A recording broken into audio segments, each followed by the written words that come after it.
So reaction with sodium metal. Although alcohols do not react with most metals, but in case of sodium, alcohols do tend to react with that. Now, in reactions with hydrogen halides, usually the CO bond broke. This O bond broke, and then we were able to take OH out and replace it with usually a halogen, since we were talking about making halogenal chains from all alcohols. So it lost its OH group entirely. But in this case, this is the bond where OH bond is going to break, and reaction of sodium is an example for this. Take a look at this, that this alone hydrogen is going to be replaced with sodium ions, and we're going to form sodium ethoxide. Now, this kind of name or this kind of formula can be written without the positive and negative charges or can be written with. Both ways, it's correct to write. However, the name is going to be with the help of the metal's name first and the rest of the ion after, which means this entire is ethoxide ion. By the way, we had one reaction previously where we also discussed why we call this ethoxide ion, and it's also going to produce hydrogen. Now, because sodium is so electropositive and is a very good metal at it, so that's why it's capable of displacing hydrogen out of it and converting it into sodium ethoxide. Now, the reaction is similar to sodium's reaction. This reaction is similar to sodium's reaction with water, but it's less vigorous. Now, remember the reaction of sodium with water. In that case, sodium used to float as a small ball, which usually grown smaller with size, floated on top of the water. If you restricted it to a specific area by using a filter paper, it usually caught fire. But in this case, it's less vigorous. In both cases, hydrogen gas is given off, a basic ionic compound is formed. This is also an ionic compound. Now, with ethanol, if the excess ethanol is allowed to evaporate off the reaction, a white crystalline solid is left. This is sodium ethoxide, and sodium ethoxide actually is also used in experiments for paper 3. Now, other alcohols react in a similar way with sodium. So, for example, propan-1-ol would produce sodium propoxide, which gives you the idea that we are actually taking the stem out of it, I would rather say prefix out of it, and we're using the metal's name first and oxide after. So methoxide, ethoxide, propoxide, butoxide, that's how we name these compounds, these alkaline or basic ionic compounds that we are talking about that are left after as white crystalline solids. So sodium propoxide, sodium butoxide, that's how you're going to name it if you're supposed to go with something different in the paper. Also, he has given the generalized statement, sodium alkoxide is the general name. This alk actually comes from alkanes. That's why we call it sodium alkoxide, because the stems or the prefixes we have been talking about are the ones that we use back in alkane. Now, moving on, we find that the longer the hydrocarbon chain in the alcohol, the less vigorous the reaction is with the sodium metal. This is for the properties. This has rarely been used in past paper exams, so it is a relatively more important point for our practical examination. So it's more important of a point for P3 and P5 than it is for P1 or P2. So that's what we can see. Now, of course, you're gonna think of why the pink color. So the pink color is from the colorless phenolphthalein indicator that has been added to the ethanol, showing the basic nature of sodium ethoxide formed, and that gives you the idea. Now, in the case of sodium's reaction with water, the base was very strong and prominent. We are clear with this base. But now, since we are talking about this compound, so students tend to think, how come it's a base? And so in order to prove it, we use this phenolphthalein, and the pink color gives us a very good idea about it. Remember, phenolphthalein has a pink or a light pink shade for alkaline medium, and phenolphthalein was colorless throughout the neutral and the acidic mediums. Moving on, I hope this is clear because this is a very simple reaction, right? Yes, sir. Okay, so esterification, something we have previously studied back in IGCSE. The whole of start is actually the same. Another reaction that involves the breaking of OH bond, which I previously discussed in my examples when I was discussing about the difference of the breaking of CO bond for this purpose or OH bond for this purpose. And I never gave the example for sodium because you weren't familiar with it, but I definitely did give the example for esterification in my previous classes because you're familiar with this one. You already know that we are mixing a carboxylic acid with an alcohol, it's forming an ester and water, and a strong acid such as concentrated sulfuric acid, few drops do the trick or as a catalyst for this reaction. So I hope you already know about it. Moving on to the practical activity, alcohols plus carboxylic acid.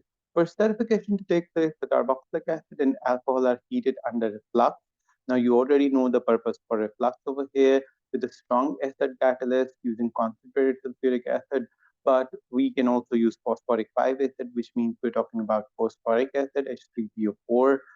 Now, the reaction is reversible, so an equilibrium mixture can be established with all the reactants and products in the general equation. Ester usually form have sweet, fruity smells, and they have like an oily texture if they are separated. And we can also use sodium bicarbonate, like we did back in IGCSE, to check whether the ethanol has been formed, and we can actually go for a better test because the sweet fruity smell is usually very momentary for the reaction. So in order to make sure that we can actually test it for a longer duration of time, the consumption of sodium hydrogen carbonate is a very good idea. Now, for the reaction, ethanol plus ethanoic acid giving us ethyl ethanoate plus water. I hope you remember back in IGCSE we had a big table. Although you weren't supposed to memorize that table, but that table listed many esters that we commonly use as flavoring agents. The strawberry, banana, mango, most of the fruity flavors that I talk about is because of an ester present in that fruit. And we are either manufacturing that ester or actually extracting it directly from the fruit. Both ways we are using it as flavoring agent mostly. The ester formed is ethyl ethanoate. Now, I hope you remember back from IGCSE that this ethyl part comes from the alcohol, and this OH part, which actually represents the ester, comes from ethanoic part. Now, I hope you also understand that this is going to work in such a way that the OH would be taken out of the acid and the H would be taken out of the alcohol. So much so that this entire oxide would be attached at this point, and the rest of it is coming from over here. So this over here and this entire portion over here, that's how we work it out. So it's pretty simple how you connect the dots and form an ester out of alcohol and ethanoic acid. Not just that, since I've already told you that usually the anal stem is converted into il stem, right, for the starting part of the name, and the enoic acid stem from the carboxylic acid portion is usually converted into NOA. Now, that's how we name the ester. So that's why we usually tend to write the alcohol first and the acid after, so that it's easier for the student to convert the following parts into the related names. So I think this whole idea makes it easier for you to formulate and to name your esters. So this also covers our nomenclature portion or the structural formulae portion for esters. If you have any questions, you can let me know now. No, sir, it's fine. Okay, so what would be the name of the ester if ethanol reacted with propanoic acid? So would it be propyl ethanoate or ethyl propanate? So it clearly gives you the idea Ethyl. that the ethyl Mm. part is the correct one, right? So this small key is going to make it easier for you to work with it. Now, they also give you the idea how to formulate it, but since I've already explained it, let's just skip this small example. So esters contribute to complex mixture of substances blended in a perfume. They are naturally present in fruits and also as flowers. We use them artificial flavorings. We use them as solvents in nail varnish remover. Also, esters are naturally present in fats and oils. Some of them are also edible. So esters are also a part of our daily life consumption oils. So hydrolysis of esters is something that we also studied back in IGCSE, giving you the idea that yes, we can hydrolyze the esters, and yes, they can be converted back into their constituent acids or alcohols, and this we can do under a reflux. We can either use an acid or use an alkali. The macromolecule chapter cleared this part out for you, so I hope you already remember from IGCSE that either it's an acid, drop of an acid, or an alkali, or anything that had been made after the esterification process, the process would easily start reversing and going back to into its constituent. However, if we are supposed to do it in a lab, refluxing an acid with a dilute sulfuric acid simply reverses the preparation of ester from alcohol and carboxylic acid. So the reaction is reversible and an equilibrium mixture is formed. And in acid hydrolysis, there are always both reactants, estrogen and water, and products present after the reaction. So we have this entire dynamic equilibrium. That's why all the reactants and products, all four of the species would be present. However, if the ester is refluxed with an alkali, then this slightly changes our product. In that case, since we're using not water but NaOH, so what we are going to get is the alcohol in its intact form. However, the carboxylic acid is actually converted to its sodium salt. So instead of ethanoic acid, we're going to get sodium ethanoate. So the sodium salt of the carboxylic acid is also mentioned. Now, this actually gives the examiner the capacity to manipulate the questions in organic chemistry. And this you're going to see in both paper one and paper two, done a lot of times in past papers, that they tend to change the equation a little bit just to ask you about what is formed. Now, they also tend to ask you the organic products, and this is sometimes difficult for some students, but not for all. But I hope you get the idea that both the products in both the cases, and I repeat, both the products in both the cases are organic products. Whether you get uh, carboxylic acid and alcohol, or the alcohol along with the sodium salt of that carboxylic acid, this still stays under the organic category, and you can write it, right? So I hope that also clears that confusion. Moving on, dehydration. Now, as you can see that moving from step to step, different reactions of alcohols, we started off with first nuclear substitution, how to convert them in halogen alkanes. And even before that, we started off with combustion.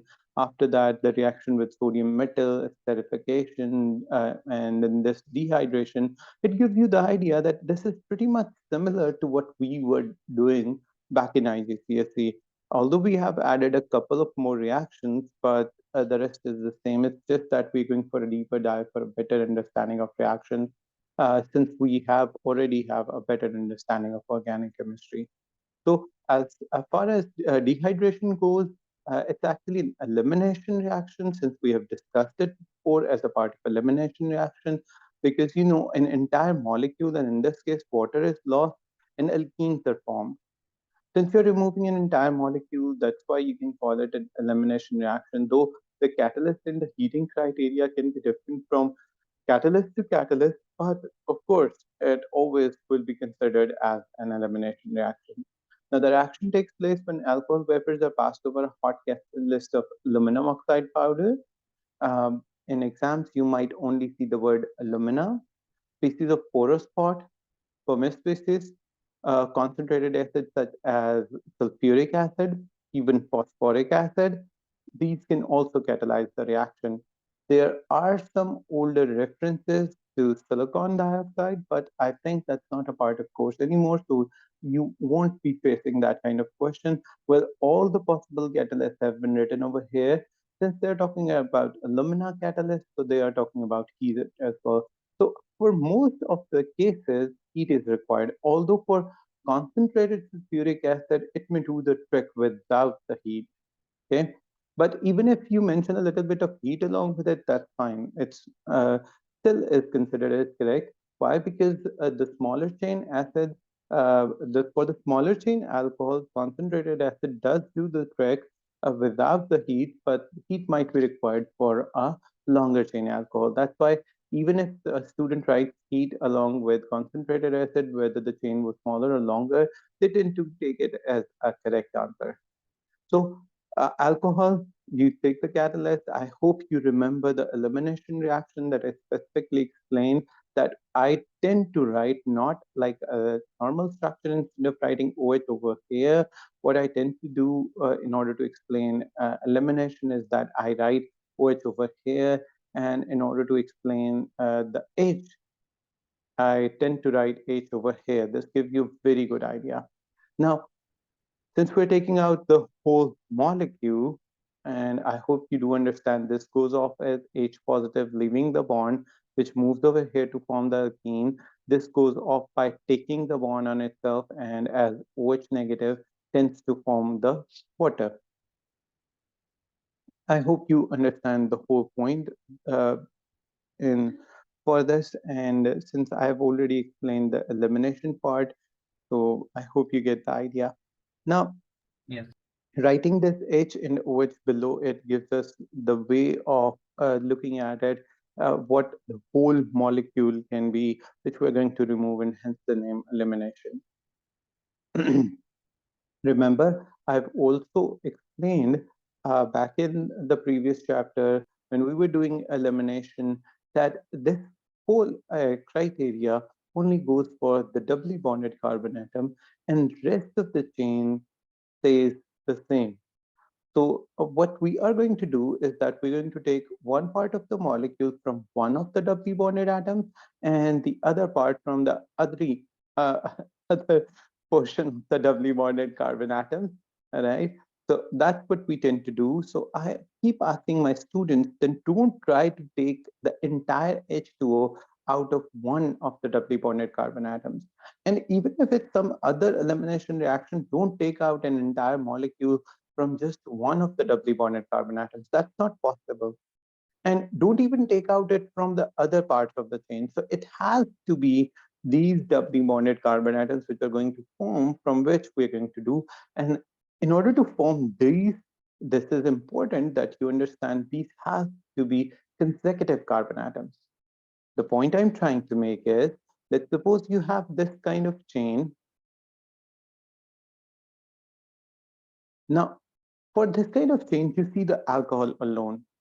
What sometimes students tend to do is that they write it like this, and they write it take the H out of here.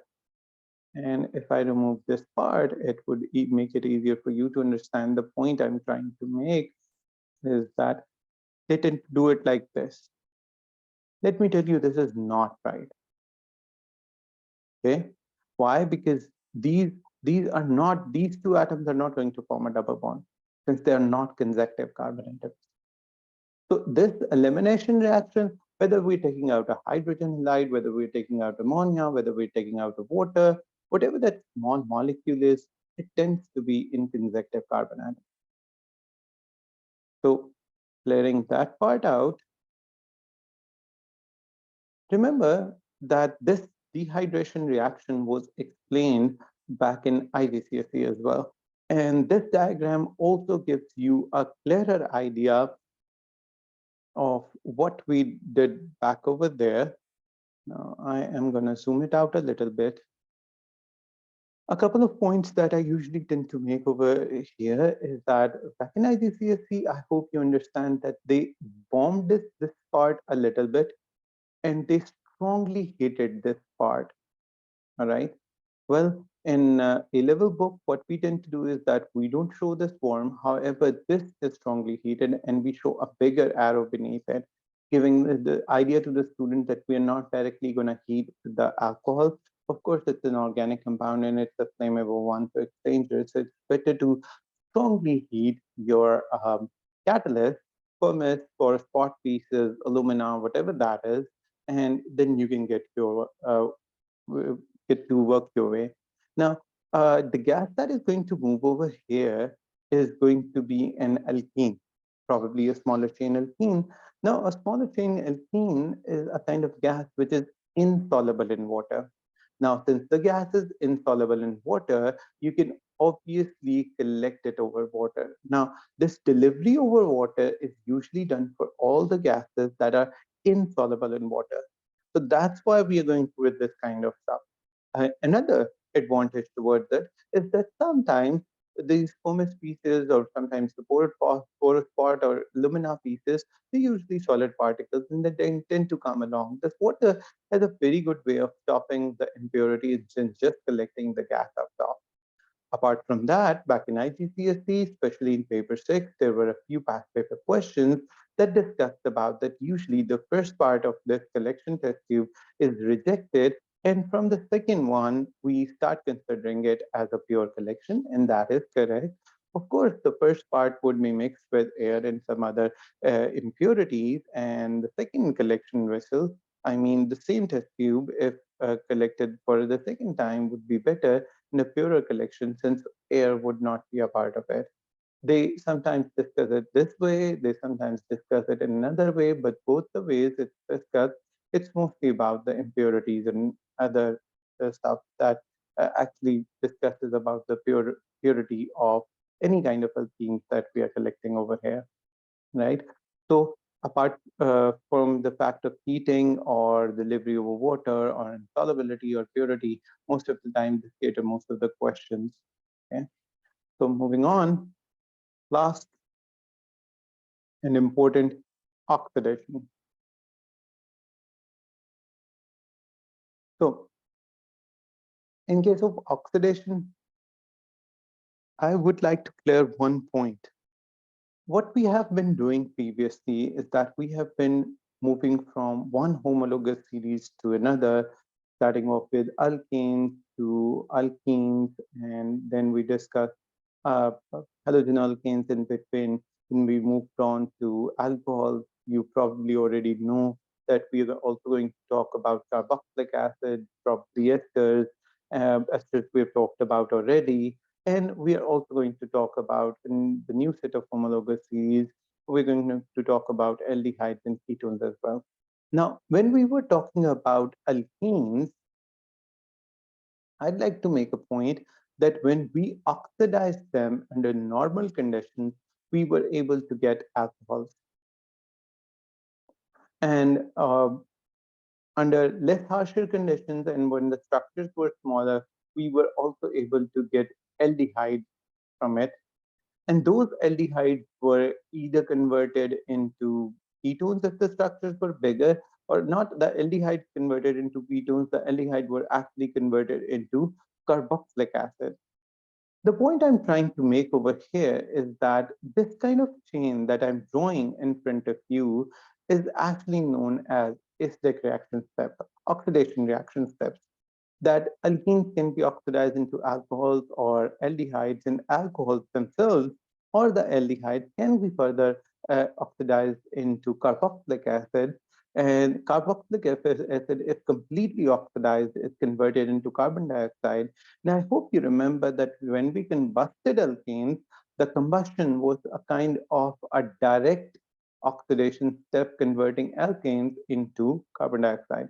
So if we talk about the uh, middle ones or intermediate oxidation products, so yeah, the alkenes or alkenes can be converted into alcohols or aldehydes or carboxylic acid and then into carbon dioxide. So this is more of an oxidation series. The reverse would be vice versa, and of course, reduction. So since in the previous chapter we have made a point like this, so I'd like to emphasize on the point that the more you tend to oxidize your organic compounds, the more number of oxygen atoms they are going to have. Now, I hope you understand the simple point that alkenes do not consist of oxygen at all. Alcohols and aldehydes have one oxygen in their structure. Carboxylic acid have two oxygens in their structures, but all of these structures consist of hydrogen, and taking out more hydrogen, we get the final product in which we tend to have the carbon, tend to have the maximum number of oxygen atoms with it as possible, and the least number of hydrogen atoms, again, which is zero, by the way. So that is possible. So that's the final or ultimate product of oxidation of all of these organic compounds in the chain. So whenever you're going to move through this chain from left to right, you would be considering those as oxidation reactions. Whenever you would be moving through this chain from right to left, you'll be considering them as reduction reactions. Now, since I've already made a point and discussed in the last chapter, I hope you understand that left to right movement is usually carried out with the help of strong oxidizing agents, CmNO4 potassium permanganate 7 or K2Cr2O7 potassium dichromate 6 are examples of those strong oxidizing agents. And if I'm going back, I hope we have already gone through this, so you are familiar with strong reducing agents now. Here is not even a part of this list that we use back in IGCSE. This is going to be NaBH4 or LiAlH4, the stronger reducing agents that we commonly use to move back into this chain. So this chain is going to be a pretty common part of past paper questions, and you're almost going to see it in every single year, no matter the season. Even sometimes they continuously come as a part of every single season as well. So having this kind of general idea gives the student an understanding that either we are going up or down the oxidation chain or up or down the reduction chain. Well, there was a Word document that consisted of all the possible organic reactions of the AS chemistry in one place. And if you go back in our chat and if you find that document, this point has been clarified in a much better detail in that document. I would definitely recommend you to take a look at that document. It's going to help you a lot with the oxidation or the reduction chain along the different homologous series in AS chemistry. Okay, so getting back to oxidation, I hope you understand alcohols can be classified as primary, secondary, or tertiary. Since they're going to directly jump at it, we need to make sure that you understand these parts. And for reactions, class of alcohols may make no difference to the type of product formed.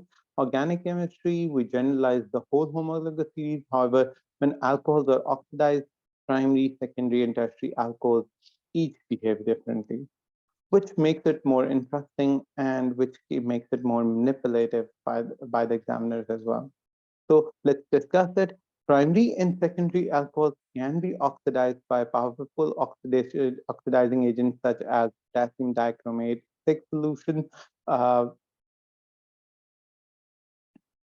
Thankfully, I was going to talk about the acidification. Acidified with dilute sulfuric acid. Tertiary alcohols, on the other hand, are not oxidized by acidified potassium dichromate solution. Now, since we have discussed potassium dichromate 6 over here, so this gives students the idea that it's just potassium dichromate 6 that can do the trick. Well, if we're talking about primary and secondary alcohols, potassium and H7 can also do the trick. So if there is a change in the papers, don't go fall for the trick. Those also act as a strong oxidizing agent. So this one is usually considered for the example. Now, I hope you already remember from IGCSE that it had an orange color, and this orange color, when oxidized, was converted into a green one. And I hope you understand the difference between the dichromate 6 ion, which were later on converted into chromium 3 ions. So this is the oxidized form, and this is the reduced form after the oxidizing agent has behaved like an oxidizing agent for the reaction. Now, the reaction mixture needs to be warmed before the oxidation takes place. So I hope you understand whenever we write a warm, acidified, and then we write the whole name of potassium dichromate 6 solution. So this form acidified is actually a part of conditions that we need to meet as a prerequisite. So writing this is most mandatory. So don't forget writing this part so that you don't get your marks cut for it. Sometimes students simply write potassium dichromate 6 over here. They don't mention the conditions with it. And if you notice in the marking scheme, they tend to cut marks if the conditions are missing. So acidified and foam itself are a set of conditions. Now, the product formed when you attempt to oxidize an alcohol can be used to distinguish between the primary, secondary, or the tertiary alcohols. Let's start with the tertiary alcohols. With tertiary alcohols, a mixture of tertiary alcohol, dilute sulfuric acid, and potassium dichromate 6 remains orange when warmed and no reaction takes place. Since we've already discussed in the orange important portion, so I hope this comes easier to you. However, for secondary alcohols such as propan-2-ol, it would be oxidized to form a ketone. Now, since we have already been talking about this in the similar way, and we know we were talking about alkene having this kind of structure, RR was converted into a ketone. I hope it gives you an idea that this oxidation was actually giving a secondary alcohol in the step that wasn't mentioned in the previous one, and then it can be converted into a ketone upon further oxidation. So they directly talked about this, but yeah, of course, that is also possible. So whether your examiner tends to go for this direct reaction, or whether your an examiner converts it into a secondary alcohol and then asks you the product, either way, you understand how this is going to be. So they may confuse you with parts that are not a part of the book, but don't get confused. He is not going to ask you how to convert that alkene into a secondary alcohol. This is not what we have taught in the book. So he's not going to ask you that. But what we have taught in the book that it can be directly converted into ketone with, of course, the harsher conditions of an oxidizing agent, or if converted into a secondary alcohol under, again, the harsher conditions of an oxidizing agent can be converted into a ketone. So this is something that the examiner can definitely ask you. So like I just stated, they can ask you what they have taught you in the book. I hope this gives you the idea how the color goes from orange to green. Now, this color change easily give us the idea that the alcohol we are dealing with has now been oxidized, and definitely that was a secondary alcohol. Now, uh,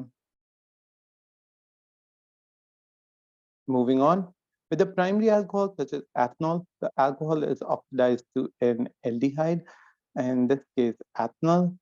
How do we differentiate between it? That is something that is discussed in a practical activity. Now, this ethanol, it's not ethanol, it's ethanol. It's a part of aldehyde, where al is used as a suffix. Since that's a part of next chapter, last chapter in the organic chemistry, so I'm intentionally keeping the nomenclature for it. Moving on to the practical activity, distinguishing tertiary alcohols. If you're given three unknown alcohols, now all the alcohols will look similar to you, primary, secondary, or tertiary. So it's easier to distinguish the tertiary alcohol by with the results of warming each glass of alcohol with a solution of acidified potassium dichromate 6. Forming is important. So primary alcohol, secondary alcohol, tertiary alcohol, and you can see the difference in colors. One of them is orange, two of them are green, which means green means the oxidation reaction was complete, and orange means that you cannot carry out the oxidation with it. Okay, so definitely we can differentiate between the tertiary alcohol. Now, students tend to ask the question, are we capable of differentiating between primary and secondary alcohol? Yes, we can. We can do that on the basis of products they're forming. And let me tell you, one of them is forming an aldehyde and one of them is forming a ketone. How to differentiate between an aldehyde and a ketone is not a part of the chapter. That is something we're going to study in chapter 18, the next chapter. So if you have this question in mind, don't worry, we are going to cater that question in the next chapter. Okay. Now, the ethanol and the reaction formed in the reaction can automatically further oxidize to ethanoic acid, carboxylic acid. This is achieved by refluxing with excess of your oxidizing agent. And of course, you can convert the aldehyde into carboxylic acid. However, if you don't use excess, if you use a limited amount and you use the refluxing method, and you try to stop the reaction as soon as possible, or you try to go with the reflux and keep taking the aldehyde out of it, you can definitely produce the aldehyde. Now, this seems like a far-fetched idea, but don't worry. As soon as we're going to just start chapter number 18, this might be the first thing that we explain over there to give you the idea how to stop this reaction at the formation of an aldehyde and not to further oxidize it into a carboxylic acid. So here we finish up the homologous series part of alcohols. Along with that, a little bit of esters. Next up is carboxylic acid. But before we move on, any questions? Recording. So for the reactions that form carboxylic acid, primary alcohols are refluxed with acidified potassium chromate 6 or acidified potassium manganate 7. Now see over here, he writes both of them, so both of them can do the trick.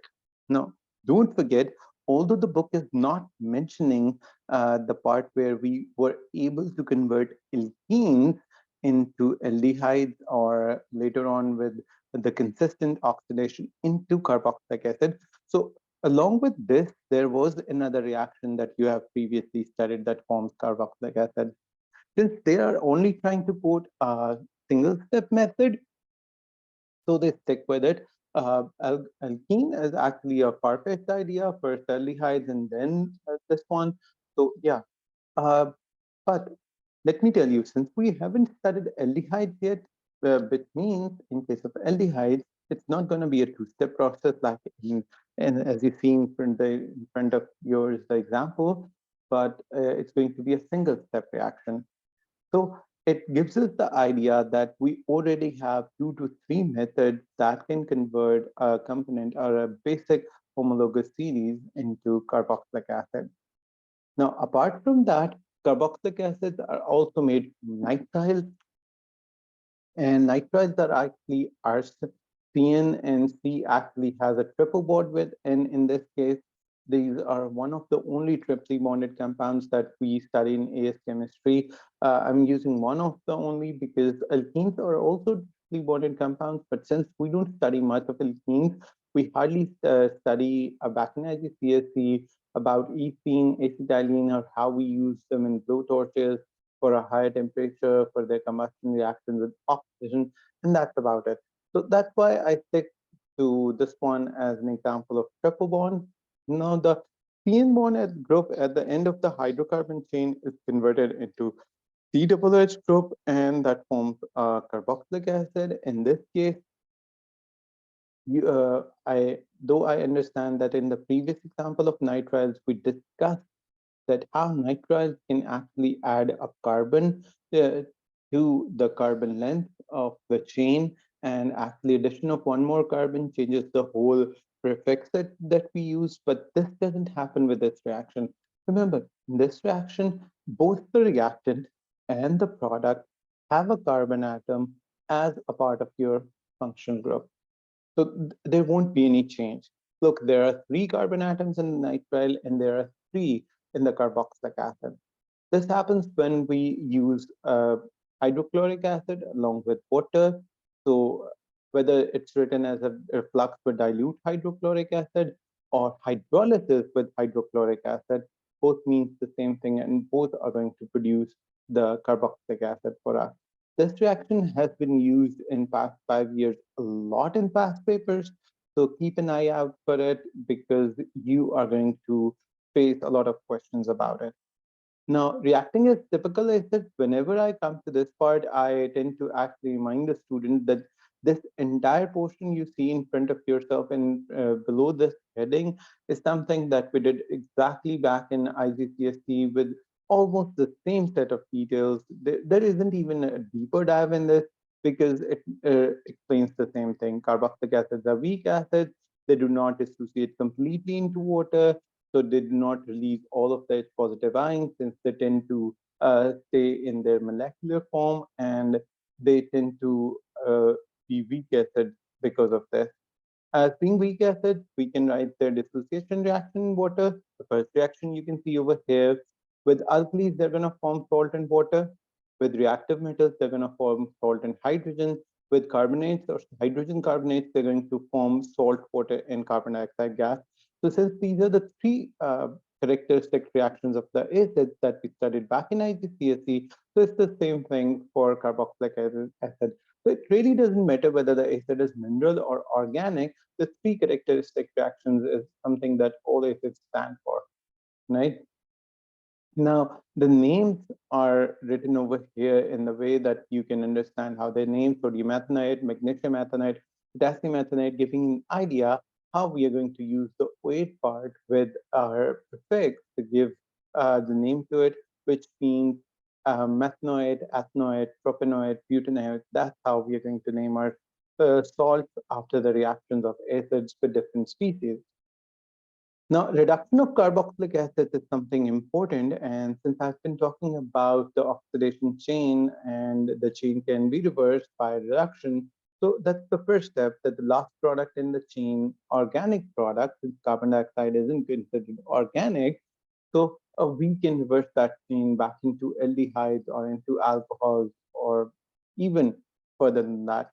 So carboxylic acid can be reduced into their corresponding primary alcohols by using the reducing agent, which is LiAlH4, lithium tetrahydroaluminate, and dry ether at room temperature. Now, as soon as I mention this, I hope you remember that I clearly tried to emphasize this part when we were talking about our reducing agents together, NaBH4, LiAlH4, and I mentioned that if there is water present in the reaction would completely go south.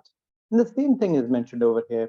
Liquid ether is dried because LiAlH4 reacts violently with water if there is any water present, and which is actually a waste of our reducing agent.